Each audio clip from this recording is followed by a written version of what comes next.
사랑하는 교우 여러분께 주님의 귀하신 이름으로 문안합니다. 지난 한 주간 주의 은혜 가운데 다들 평안하셨습니까? 이제는 정말로 여름의 한가운데 들어선 것 같은 날씨들이 계속이 됩니다. 주 안에서 육신의 건강도 물론이지만 특별히 우리 마음의 건강을 잃지 않도록 늘 주님께 감사하는 마음을 새기며 살아갈 수 있는 우리 여러분들이 되시기를 주님의 이름으로 축원을 드립니다. 우리 함께 경배 찬송 부르면서 하나님 앞에 나아갑시다.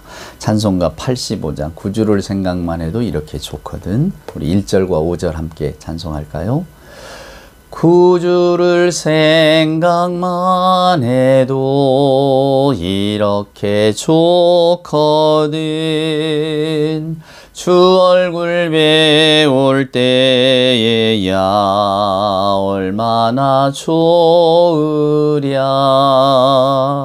사랑의 구주 예수여 내 기쁨 되시고 이제로부터 영원히 영광이 되소서.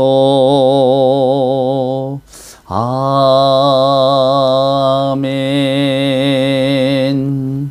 사도신경으로 우리들의 신앙을 고백합니다. 전능하사 천지를 만드신 하나님 아버지를 내가 믿사오며 그 외아들 우리 주 예수 그리스도를 믿사오니 이는 성령으로 잉태하사 동정녀 마리아에게 나시고 본디오 빌라도에게 고난을 받으사 십자가에 못 박혀 죽으시고 장사한 지 사흘 만에 죽은 자 가운데서 다시 살아나시며 하늘에 오르사 전능하신 하나님 우편에 앉아 계시다가 저리로서 산자와 죽은 자를 심판하러 오시리라.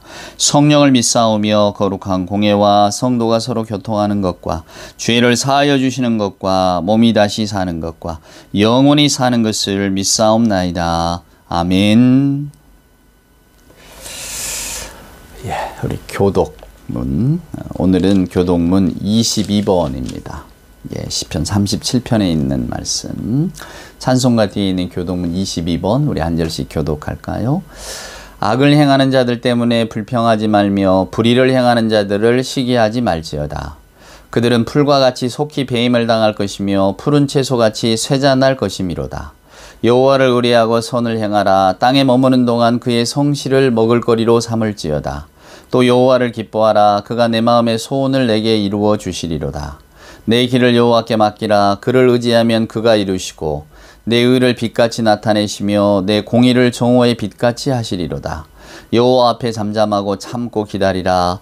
자기 길이 형통하며 악한 꾀를 이루는 자 때문에 불평하지 말지어다.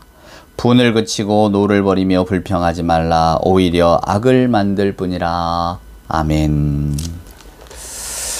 오늘 여러분 예배 찬송은 331장입니다. 영광을 받으신 만유의 주여 우리가 명령을 따르리다. 저는 이 찬송가를 참 좋아하는데요.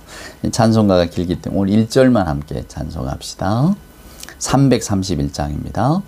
영광을 받으신 만유의 주여 우리가 명령을 따르리다. 베푸시는 은혜를 감사히 알고 진실한 마음으로 섬기겠네. 구주의 은혜 주시는 대로 영원히 받들어 섬기겠네. 찬송하겠네 찬송하겠네 생명을 주시는 구주로다. 아멘 아멘. 우리 기도합시다. 함께 기도합니다. 사랑과 은총으로 함께 하시는 아버지 하나님 감사합니다. 오늘도 저희들에게 생명 주시고 또 신앙의 기쁨을 주셔서 이렇게 하나님 앞에 나와 진실한 마음으로 예배하며 하나님의 은총을 구하게 하시니 하나님 감사합니다. 하나님 이 시간 간절히 간구합니다. 역사적으로 5월은 우리 대한민국 이 땅을 사는 저희들에게 아픔이 많은 한 해이기도 합니다. 하나님 한 나라의 또 한 개인의 역사에 아픔의 순간들이 새겨지는 것, 그 상처와 슬픔 때문에 온전히 삶을 살아가지 못하는 사람들이 존재하는 것. 이게 저희들 모두에게 마음에 무거운 짐이라고 생각합니다. 나 하나만의 안전을 빌기에는 너무나 많은 이들이 때때로 목숨을 바치고 두려움과 불안을 무릅쓰고 또 정의와 평화를 위해서 외쳤던 그때 그 사람들을 우리가 기억합니다. 아버지 하나님, 저희들의 역사에 또 저희들의 삶 가운데 그러한 슬픔이 다시는 일어나지 않도록 함께하여 주옵소서. 또 오늘 이 아침 저희들 자신들 굽어보게 하시고 허물 많고 부족한 것밖에 없는 죄 많은 인생들이지만 우리 하나님의 그 따뜻한 사랑의 손으로 어루만져 주시고 또 싸매 주시고 고쳐 주옵기를 간절히 소망합니다.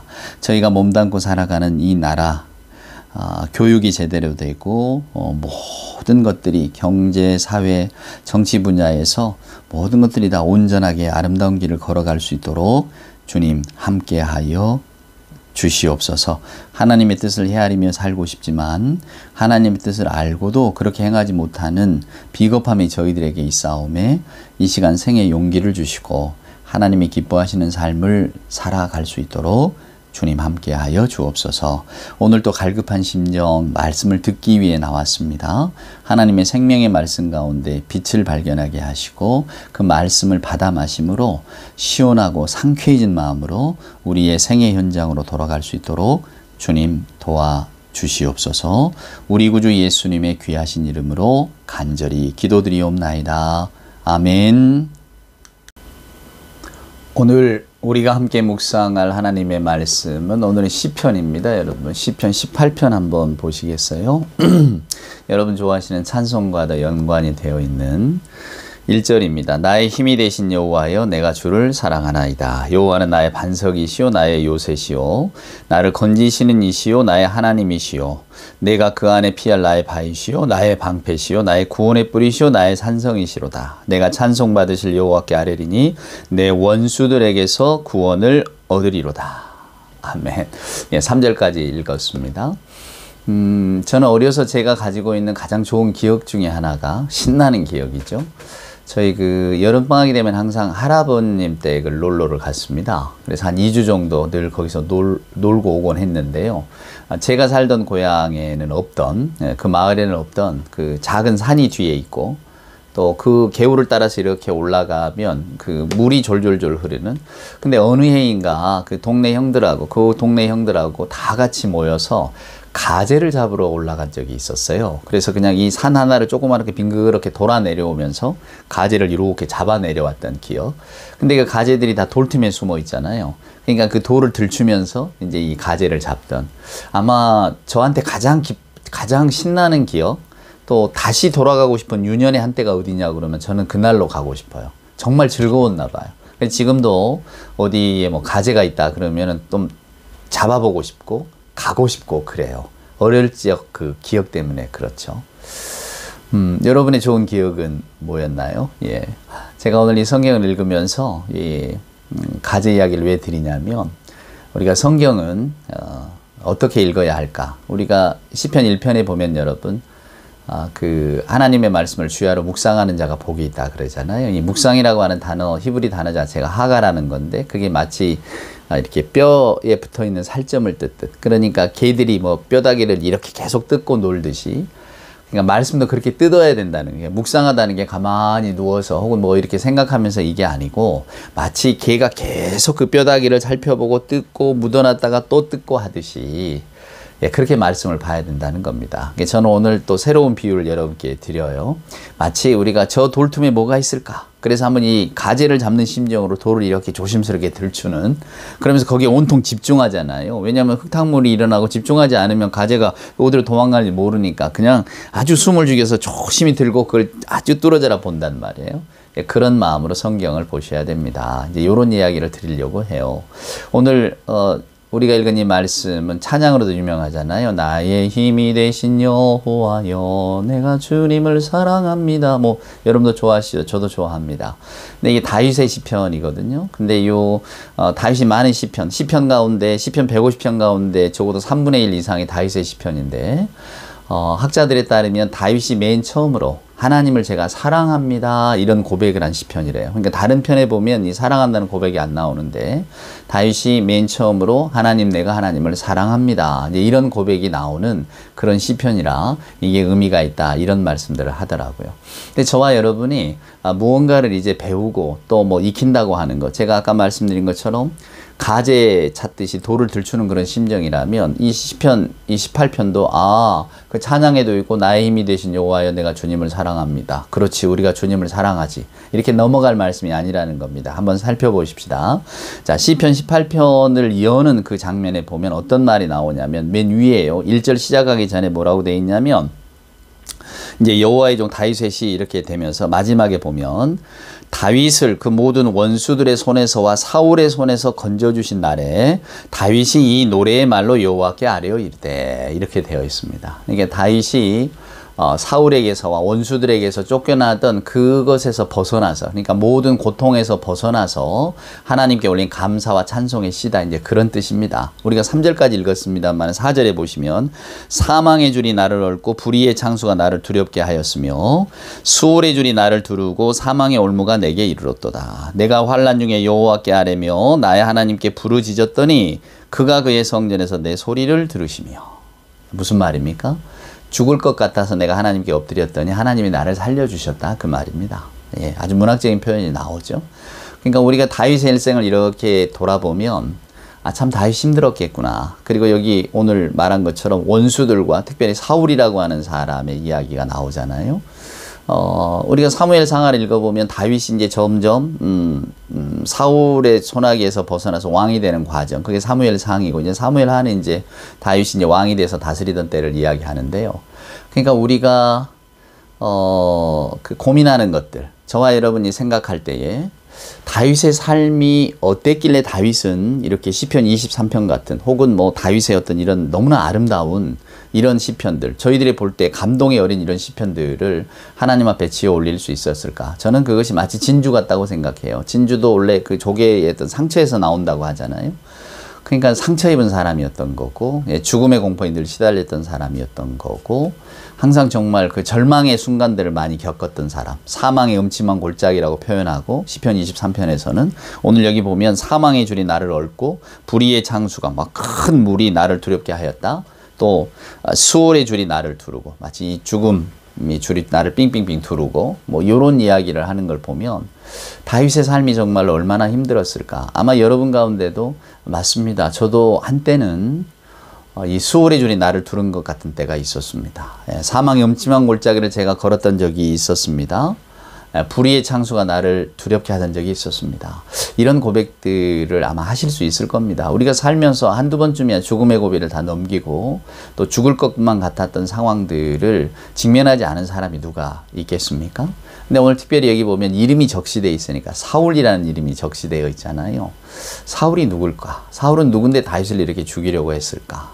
사족일 줄 압니다. 왜냐하면 사울 모르는 사람이 없잖아요.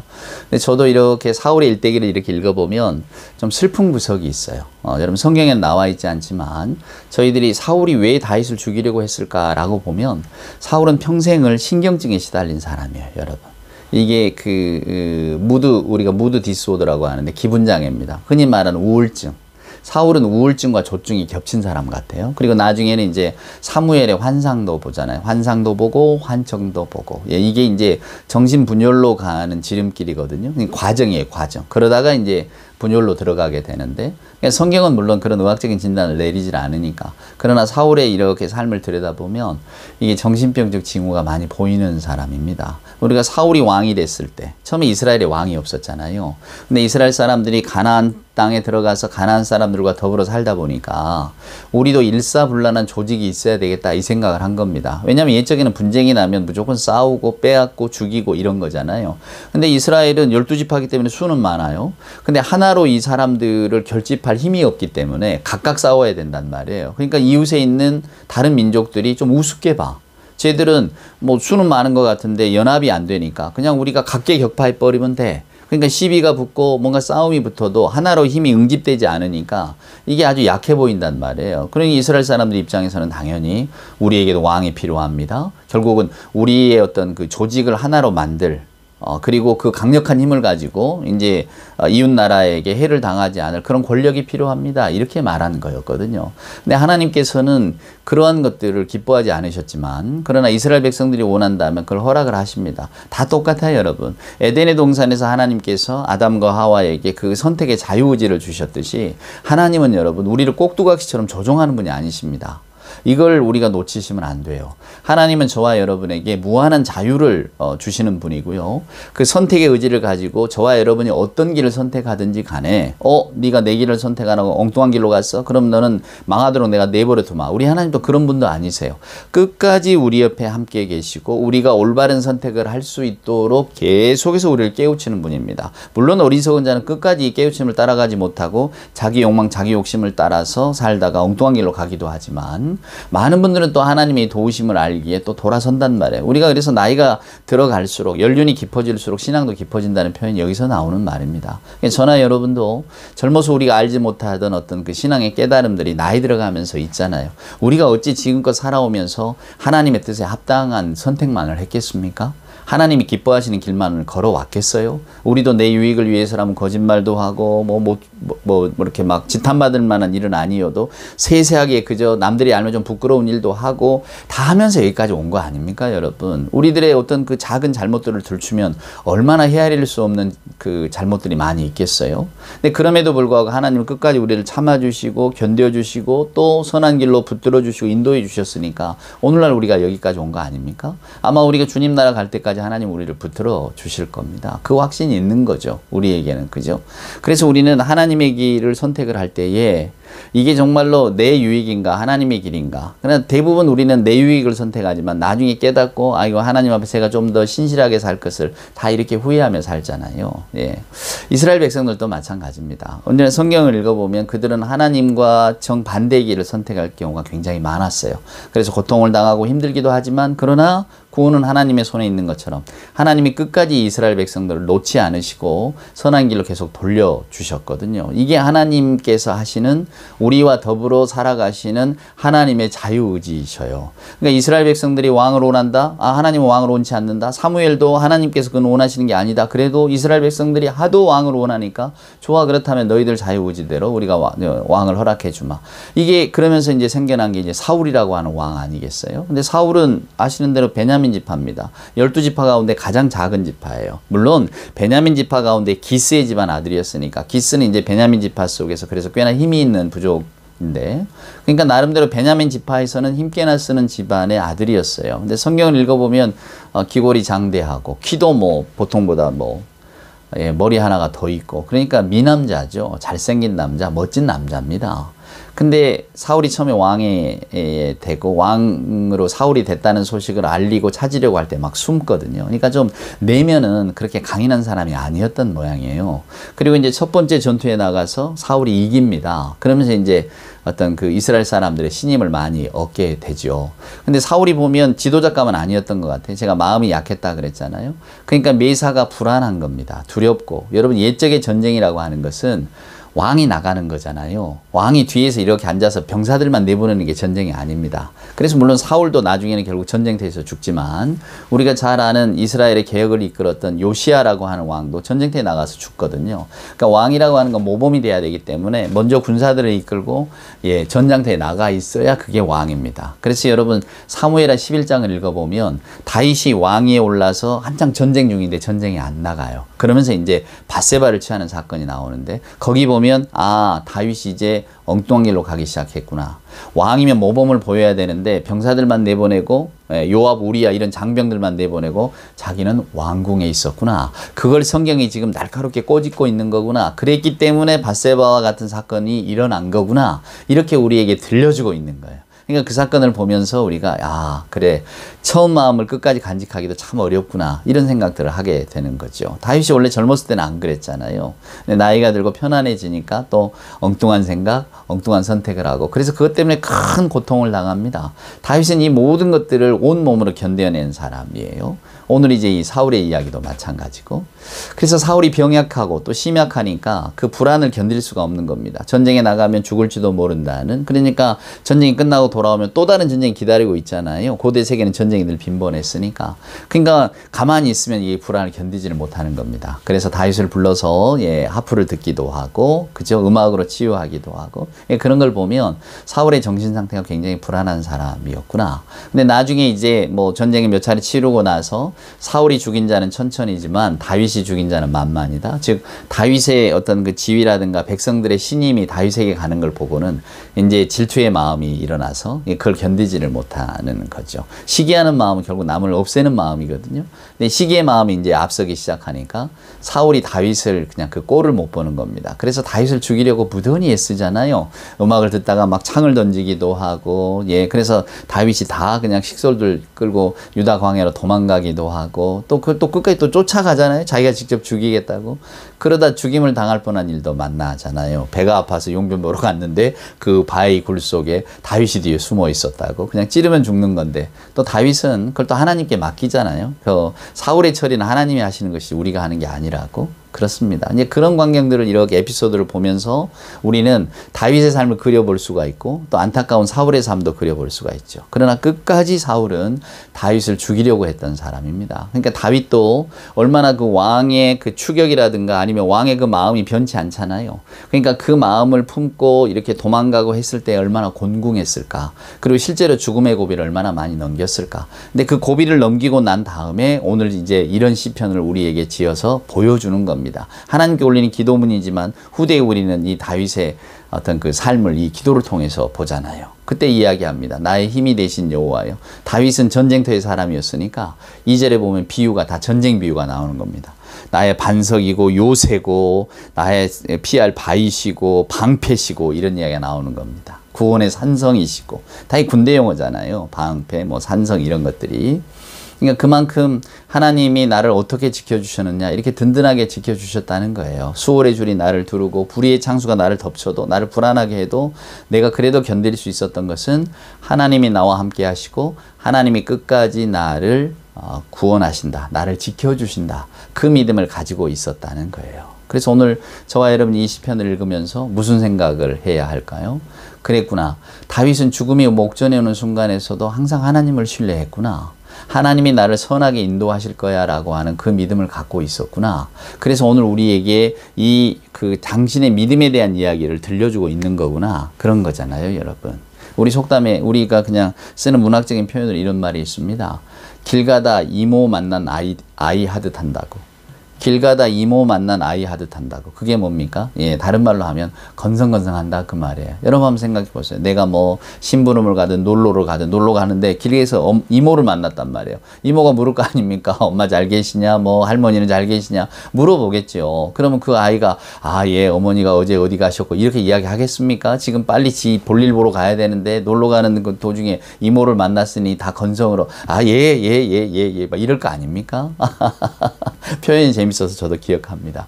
길 가다 이모 만난 아이같이 대답한다고. 그렇습니다. 근데 우리가 성경도 이렇게 읽으시면 안 돼요. 제가 아까 가재 잡듯 읽어야 된다고 말씀하셨잖아요. 그러니까 오늘 이 시편 18편의 말씀도 그냥 이렇게 지나가 버리면 그렇지, 내가 하나님을 사랑하지. 그죠, 여러분? 또 찬송도 있으니까 나의 힘이 되신 여호와여, 내가 주님을 사랑합니다. 그냥 이렇게 부른단 말이에요. 근데 이 사연을 마음속에 새기고 한번 들어보세요. 그랬구나. 다윗이 정말로 힘들었겠구나. 이 사울의 마음이 불안정하고 그 일국의 왕인데 왜 그럴까? 그러니까 그 병약한 마음은 쉽게 잘 놓여지지가 않는 것 같습니다. 그러니까 뭐 사울의 어린 시절을 저는 알 수는 없지만 아마도 굉장히 미래에 대한 불안감을 가지고 살았던 아이 같습니다. 그리고 이제 그 아이가 성장을 하니까 어떤 그 든든한 내면의 세계를 갖지 못하고, 아니 여러분 생각해 보세요. 사울이 처음에 이스라엘의 왕으로 기름 부음을 받았다. 사울은 유대의 민족 아닙니까? 당연히 하나님을 믿죠. 매사에 하나님께 기도하고 무슨 일이든 하나님께 여쭙고 그러지 않았겠습니까? 그런데다가 베냐민 지파, 작은 지파긴 하지만 그래도 그 지파 안에 기스 집안이라고 하는 것은 그래도 힘께나 쓰는 집안이고 그 집안에 아주 멋지고 잘난 아들인데 오죽하면 그래도 이스라엘의 초대왕으로 뽑았겠어요? 그만한 자신감을 가지고 좀 매사를 좀 이렇게 통치했더라면 또 더군다나 나는 하나님을 믿는데 하나님이 나를 선하게 인도하시겠지. 그 믿음을 가지고 살았더라면 이런 성경의 에피소드들은 없었지 않았겠습니까? 근데 사울도 그냥 알고만 있는 거야. 하나님을 건성으로 길 가다 이모 만난 아이에게 대답하듯이 그냥 그렇게 알고 있었던 거예요. 그렇지, 하나님이 나의 반석이시지, 하나님이 나를 지켜주시지, 하나님이 우리 유대민족의 어떤 그 통치자시지 알고는 있지만 마음으로 느끼지는 못하니까 매사가 불안한 겁니다. 그리고 항상 염려하고. 그러니까 다윗도 처음에 자기가 얼마나 총애했던 사람입니까? 오죽하면 자기에게 창드는 자를 맡겼잖아요. 그게 비서실장이거든요. 경호실장이고. 근데 그를 의심해서 죽이려고 하고, 또 다윗이 보면 얼마나 충성심이 뛰어난 사람입니까? 근데 왜 그걸 못 알아봅니까? 다윗이 반역하고 저놈이 언젠가 나를 죽일 거야. 다윗은 전혀 그렇지 않은데, 물론 이게 망상을 가진 사람들의 특징입니다. 자기식으로 해석을 하고 남들이 아무리 이야기를 해도 상식적인 판단을 못하는 거예요. 그냥 내 생각이 옳다, 나만이 옳은 판단을 할 수 있다, 그런 생각을 가지고 그냥 계속해서 살아가기 때문에 오늘 이 다윗이 아무리 충성스럽다고 해도 그 다윗의 충성스러움 보이지 않았을 겁니다. 그리고 똑같은 눈빛을 봐도 충성스러운 눈빛이라고 보는 사람이 있는가 하면 어떤 사람은 교활한 눈빛이고 거짓된 눈빛이고 아마 이렇게 보았겠죠. 그러니까 사울의 마음속에 든 큰 의심이 결국은 다윗을 어떤 사지로 몰고, 또 심지어는 그 충성스러운 신하를 죽이려고까지 하는, 그리고 그렇게 해서 많은 죽음의 고비로 몰아넣는 그런 일들을 사울이 하고 있잖아요. 그러니까 사울과 다윗 두 사람은 다 똑같이 하나님을 믿는 사람인데, 어떤 사람은 진심으로 믿는 거고 어떤 사람은 그냥 건성건성 믿는 겁니다. 그래, 우리 하나님이시지. 자, 저는 이 시간에 여러분에게 그 신앙을 묻고 싶어요. 여러분 하나님을 어떻게 믿으시나요? 최근에 제가 읽은 책 가운데 한 대목이 그런 대목이 있습니다. 정말로 기적을 믿는 사람은 기적이 일어나면 놀라지 않는다고. 근데 우리는 기적을 믿지 않기 때문에 어떤 우리 상식에서 벗어나는 일이 생기면 다 놀란단 말이에요. 왜? 기적을 안 믿으니까. 근데 정말로 기적을 믿는 사람은 어떤 일이 일어나도 놀라지 않는다잖아요. 왜? 믿으니까. 저는 우리 믿음 생활도 똑같다고 생각합니다. 우리가 다윗과 같이 하나님을 의지하고 나의 힘이 되신 여호와여 내가 주님을 사랑합니다. 여호와는 나의 목자시니 내게 부족함이 없으리로다. 이런 고백들을 할 수 있는 신앙인으로만 살아간다면 우리를 둘러싸고 있는 환경이나 어떤 상황들이 아무리 나빠져도 저는 밑바닥까지 내려가는 절망감은 갖지 않는다고 생각해요. 불안할 수 있죠. 염려할 수 있지만 그럼에도 불구하고 나는 하나님을 믿는다라고 하는 믿음이 결국 우리를 살리고 어떤 절망의 구렁텅이에서 우리를 건져내는 힘이 되지 않겠습니까? 저는 오늘 이 본문을 보면서 그런 생각을 합니다. 아, 다윗이 고백한 나의 힘이 되신 여호와여 내가 주님을 사랑합니다. 이게 그냥 하는 고백이 아니구나. 다윗은 정말로 하나님이 내 힘이 된다고 생각을 했구나. 그리고 이렇게 불의의 창수가 나를 덮쳐도 수월의 줄이 나를 얽어매도 나는 괜찮다, 나는 이겨낼 수 있다라고 생각했던 게 하나님이 나의 방패가 되시고 구원의 산성이 되시니까 나를 지켜주시고 나를 이겨내게 하실 거야. 정말로 그 믿음이 있었던 사람이구나. 홀이라도 그렇지 않는다면 저는 그냥 죽음을 맞이하죠. 이런 생각 자체를 아예 안 했었구나. 그러니까 쫓겨다니면서도 소망이 있고 자기 눈앞에 사울을 죽일 기회가 있어도 죽이지 않았겠구나. 어떤 다윗이 큰 대의 명분을 따른다기보다는 하나님께 대한 신뢰가 있었구나. 하나님을 믿는 마음이 지극했기 때문에 이건 하나님께 맡겨도 된다고 생각했구나. 저는 그런 생각이 들어지는 겁니다. 말씀드린 것처럼 우리도 어느 정도는 사울과 같은 신앙인일 겁니다. 매사에 불안해하고 염려하고, 또 우리 인생에 내가 참 이렇게 뛰어넘기 힘든 벽을 만났다 그러면 그 앞에서 절망하기도 하고, 이걸 좀 뚫고 나가야 되는데 어떻게 나가나 그 길을 못 찾아서 낭망하며 울기도 하고, 마치 불안불안하며 결국은 야, 이러다가 내 정신이 스플리팅 분열되는 거 아니야? 나도 환청을 보는 거, 환각을 보고 환청을 듣는 거 아니야? 이럴 수 있습니다. 왜였겠습니까? 우리는 다 연약한 인간인데요. 근데 그럼에도 불구하고 또 우리에게는 한편으로 다윗과 같은 사람이 있습니다. 어떤 어려움이 와도 나는 견뎌내고, 어떤 어려움이 와도 그러나 하나님께서 나를 건져주실 거야. 그 믿음을 가지고 살아간단 말이에요. 그러니까 우리는 나는 다윗이에요, 나는 사울이에요, 그런 분은 없을 겁니다. 나는 어느 정도는 다윗이고 또 어느 정도는 사울입니다. 물론 인지적으로 혼란이 오죠. 어쩔 때는 내가 믿음이 좋은 사람 같고 어쩔 때는 안절부절 못하는 사울 같고 하니까. 근데 그럼에도 불구하고 그렇기 때문에 우리가 인간이 아닌가라는 생각을 해봅니다. 그래서 우리에게는 그리스도가 필요한 거고 오늘도 저와 여러분이 예배하는 이유기도 하죠. 세상을 살면서 내 힘으로 이겨내려고 하지만 내 힘으로 이겨낼 수 없는 일이 얼마나 많습니까? 또 내 힘으로 극복할 수 없는 그런 상황들도 있고요. 또 내가 예상치 않았지만 뭔가 큰 복을 받았다 마치 그런 것처럼 크게 성공을 하고 이런 경우도 있을 겁니다. 세상 사람들은 다 말하죠. 이게 다 운이라고. 잘못된 것도 운이고 잘된 것도 운이고 다 그러잖아요. 우리가 요즘 겸손한 표현이라고 그래서 이게 다 운이었지 뭐 제가 뭘 얼마나 잘해서 그랬겠습니까? 얼마 전에도 그 유명한 배우 인터뷰를 한 거 보니까 여기까지 어떻게 잘 오셨다 뭐 세계적으로 이제 유명한 배우가 됐다.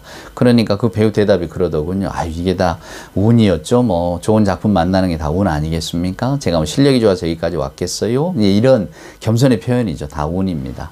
근데 그 말을 들으면서 우리는 한편으로 웃기도 하고 또 그래 그거 안에는 당신의 노력도 있고 예순도 있지 그게 다 운만으로는 되겠느냐 이런 것도 있습니다. 또 당신은 멋지게 생겼으니까 그런 운도 있는 거지. 다 우리가 이러면서 그 사람을 이해하고 바라보잖아요. 마찬가지입니다. 저와 여러분이 신앙생활하면서 우리는 이렇게 말들을 합니다. 이게 다 하나님의 은혜지요. 이게 다 운이란 말 아닙니까? 믿지 않는 사람에게는 운이지만 우리는 믿기 때문에 그냥 주어지지 않는다는 걸 알잖아요. 세상의 섭리라고 하는 것이 이 변화의 어떤 것들이 우리는 모릅니다. 하지만 그건 뭐 그 사람의 운이죠. 뭐 그 사람이 타고난 기죠. 뭐 이렇게 이야기하겠지만 우리는 하나님을 믿기 때문에 다 뭐라고 말하죠? 하나님의 은혜입니다. 하나님이 내게 복을 주셨습니다. 하나님이 내게 은혜를 베푸셨습니다. 다 이렇게 고백하잖아요. 우리 믿는 사람들이기 때문에 그 말의 뉘앙스를 압니다. 왜 그런 일들에 만약에 내가 성공했다면 그런 일들에 왜 내 노력이 없겠습니까? 내 애씀이 왜 없겠어요? 주변의 사람들이 도와주고 또 시기도 딱딱 맞아떨어지는 세상 사람들이 볼 때는 야 그거 다 운이 좋아서 그런 거야 이렇게 말할 수 있는 부분들이 왜 없겠어요? 있지만 저와 여러분은 하나님을 믿기 때문에 이게 하나님의 은혜인 줄 안다 그 말이에요. 다윈 역시도 마찬가지입니다. 죽을 것 같고 너무 힘들지만 내가 내 힘으로 이걸 극복하기가 어려울 때 마침 사울이 들어왔으면 죽일 수도 있는데 죽이지 않는 이유가 뭔가요? 하나님이 선하게 하실 거야. 그 믿음이 있기 때문에 그런 것 아닙니까? 여러분 그렇죠? 저는 이런 신앙 고백이 우리 삶의 진정한 신앙 고백이라고 생각해요. 다윗은 분명히 말합니다. 나의 힘이 되신 여호와요. 여호와께서 내 힘이 돼 주셨잖아요. 사람들은 이럴 줄 모르죠. 그건 네 운이 좋은 거야 이럴 줄 모르면 다윗은 압니다. 하나님께서 내 힘이 되어 주셨다는 걸. 그래서 나는 하나님을 사랑한다고. 어쩌면 하나님을 내가 사랑하기 때문에 하나님 내게 힘을 주십시오. 우리가 이렇게 고백할 수도 있죠. 그러나 이 고백들이 앞뒤가 서로 바뀌었다고 한들 이게 무슨 조건절이라고. 하나님이 나를 내 힘이 안 되어 주시면 나 하나님 사랑 안 할 거예요. 뭐 이런 거겠어요? 아니겠죠. 다윗은 정말로 하나님을 사랑하고 정말로 하나님이 내 힘이 됐다고 생각했을 겁니다. 저와 여러분도 우리가 하나님을 믿을 때 제대로 믿는다는 게 뭘까? 여러분 돌을 이렇게 들추면서 또 가재 이야기예요. 저에게 너무 인상적이었어. 다시 돌아가고 싶다니까요. 돌을 이렇게 들추면서 여기에는 가재가 없을 거야 이런 생각으로 누가 들추겠습니까? 요 밑에 가재가 한 마리가 숨어 있을 거야. 그 기대를 가지고 정말로 조심스럽게 들추잖아요. 확 들추면 흙탕물이 일어나니까 도망가 버린다니까요. 이렇게 조심 이렇게 딱 들쳐 올려도 살짝 흙탕물이 있다가 그게 사라지면 가재 한 마리가 이렇게 웅크리고 있는 게 보입니다. 다 흑색 거라고 똑같으니까 자세히 보지 않으면 못 봐요. 물이 맑지 않으면 또 못 보고. 그래서 우리는 온 신경을 가지고 그걸 봅니다. 저는 성경을 또 우리들의 믿음을 저와 여러분이 그렇게 보셨으면 좋겠어요. 성경을 그런 현미경 같은 눈으로 들여다보면 이 사람의 신앙 고백이 거저된 신앙 고백이 아니라는 것을 알게 됩니다. 왜 방패라고 하는지 왜 요새라고 하는지도 알게 됩니다. 이게 전쟁터에 나간 그 경험들이구나. 얼마나 복됩니까? 그걸 깨달을 때에 오늘 이제 나의 기도 제목도 나의 어떤 기도의 내용도 달라지겠지만 우리는 다윗과 똑같은 고백을 할 겁니다. 나의 힘이 되신 여호와여 내가 주님을 사랑합니다. 주님 덕분에 여기까지 왔습니다. 또 앞으로 어떤 불안과 어떤 일이 나를 덮칠지 몰라도 나의 힘이 되신 여호와께서 나를 사랑하시기 때문에 감당할 수 있는 힘을 주실 거라고 저는 생각합니다. 그러면 이제 우리가 불안에서 노연하고 또 작은 일에도 놀라지 않을 수가 있는 거예요. 이게 믿음이 주는 유익 아니겠습니까? 부디 여러분 오늘 이 다윗의 고백처럼 나의 힘이 되신 여호와여 내가 주님을 사랑합니다. 당당하게 고백하면서 이 고백의 힘을 빌어서 앞으로 우리가 걸어갈 일들을 아주 환하게 웃는 얼굴로 주와 동행하면서 걸어갈 수 있는 그런 힘이 우리 모두에게 생겨나기를 주님의 귀하신 이름으로 축원을 드립니다. 기도하겠습니다. 이제는 우리 구주 예수 그리스도 크신 은혜와 아버지 하나님의 만극하신 사랑하심과 자비하신 성령님이 함께하심이 다윗의 일생에 함께하신 하나님의 은혜를 생각하면서 우리도 다윗같이 나의 힘이 되신 여호와여 내가 주님을 사랑합니다 고백하면서 우리 주님 안에서 당당하게 두렵지 않게 환하게 웃는 얼굴로 살아가기를 소망하는 우리 예배하는 모든 교우들 머릿머리 위에와 저들의 생각과 다짐 위에 주님 사랑하시는 복된 교회 위에 이제로부터 영원 무궁토록 함께하여 주옵기를 간절히 축원하옵나이다. 아멘.